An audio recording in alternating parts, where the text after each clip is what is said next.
गॅसवरती आपण काहीतरी वस्तू ठेवलेल्या असतात आणि आपण ते विसरून जातो, तेव्हा आपलं पातेलं सारखं असं कोळशासारखं जळून जातो.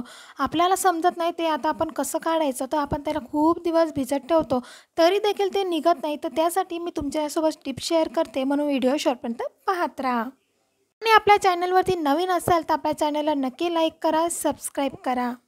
तसंच माझं लक्ष नव्हतं, म्हणून मी पातेले दूध ठेवलेलं, दूध पूर्ण जळून गेलं, काळं कुट्ट होऊन गेलं आणि असं माझं पातेलं झालं. तर मी आयडिया सुचली आणि मी त्यानंतर त्याला एकदम चुटकीमध्ये काढलं. त्यामध्ये आपण कितीही गरम पाणी टाकलं किंवा काहीही केलं तर ते होत नाही. आता आपण एका पातेल्यामध्ये इथं जे गरम पाणी टाकून ठेवलेलं आहे, त्यामध्ये आपल्याला काही वस्तू टाकायच्या आहेत. आपल्याला पातेल्यात जळण्यापेक्षा त्याला काढण्याचा जास्त त्रास होतो, तर आपण इथं बघणार आहोत. तर इथं मी एक्सपर्टचा साबण घेतलेला आहे. तुम्ही कोणता पण विम बार देखील घेऊ शकतात. तर आपल्याला त्या साबणाला किसणीने किसून घ्यायचं आहे. तर या पद्धतीने मी इथे साबणाने किसून घेतलेलं आहे. तुम्ही कोणताही साबण यूज करू शकता. किसल्यानंतर आपल्याला हे गॅसवरतीच ठेवायचं आहे. तुम्ही बघू शकता मी गॅसवरतीच ठेवलेलं आहे. त्याला चांगलं उकळू द्यायचं आहे आणि हलवत जायचं. जे काळं असतं ते अशा पद्धतीने निघून येईल. मला जर व्हिडिओ हेल्पफुल वाटत असेल तर आपल्या चॅनलला नक्की सबस्क्राईब करा. तुम्ही आधीच्या व्हिडिओला देखील खूप छान प्रतिसाद दिलेला आहे. हळूहळू करू ते सगळं जे काळं चिपकलेलं आहे ते सगळं निघून येणार आहे. तुम्ही बघू शकता सगळं पाणी आपलं काळं झालेलं आहे. आपल्या घरात पातेली असू द्या किंवा आपल्या घरी कढई असू द्या किंवा तवा असू दे, तुम्ही तवाला सगळ्यांना अशा पद्धतीने ट्राय करू शकतात. साबणऐवजी तुम्ही याच्यामध्ये जे आपलं डिटर्जंट पावडर असतं ते मी कोणत्याही कंपनीचं त्यामध्ये टाकून द्यायचं आणि खूप सारं उकळून द्यायचं. ते हळूहळू त्याचा जो काळपटपणा असतो तो अशा पद्धतीने निघून जातो. आता मी खाली उतरून घेतलेलं आहे आणि त्याच्यातलं जे आपल्याला अशा पद्धतीने काढून घ्यायचं आहे, तुम्ही स्क्रीनवरती बघू शकता. तेव्हा आपण त्याला किसणीने घासणीने घासत असतो ते घासलं जात नाही, आपले हात दुखून येतात.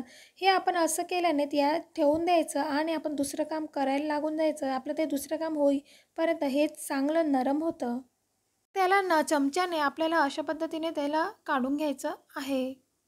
यासाठी आपल्याला जास्त मेहनत घेण्याची गरज पडत नाही, ॲटोमॅटिक ते निघून जाते. आता आपण ते काळं कुट्ट झालेलं पाणी दुसरं काढून घेणार आहोत. तुम्ही बघू शकता ऑलमोस्ट ते सगळं निघून गेलेलं आहे आणि जो काळपटपणा आपल्याला दिसत आहे तो देखील हलका झालेला आहे.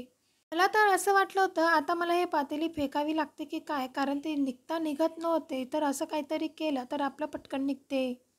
ते स्टीलसारखं चमकावं यासाठी मी त्याच्यामध्ये आपल्याला जे पितांबरी पावडर असतं किंवा कोणतं भैया पावडर असतं ते टाकून घ्यायचं आहे आणि आपल्याला घासणीने घासायचं आहे. आता तुम्हाला वाटेल की आपण तसं पण घासू शकलो असतो, पण नाही, ते जे खूपच चिपकलेलं होतं, काळं झालेलं होतं, त्याला आपल्याला हलकं करायची गरज होती. तेव्हाच ते आपल्याला घासणीने निघतं आहे. मी आधी ट्राय केलेलं त्याला घासणीने घासण्याचं, पण ते निघालं नव्हतं, म्हणून गरम पाण्यामध्ये डिटर्जंट टाकावे लागले. एक हात फिरवताच आपलं अशा पद्धतीने ते पूर्ण क्लीन झालेलं आहे. तुम्ही बघू शकता आणि त्याचं जे काळपटपणा होता, जो चिपकलेला होता, तो देखील निघून गेलेला आहे. असे टिप्स आणि ट्रिक्स बघण्यासाठी चॅनलला व्हिजिट नक्की करा आणि चॅनलला सबस्क्राईब देखील करा. त्यातलं सगळं पाणी मी काढून घेतलेलं आहे. तुम्ही बघू शकता पूर्ण आधीसारखं ते क्लीन झालेलं आहे. बाहेरून देखील आपल्याला पितांबरीने घासून घ्यायचं आहे.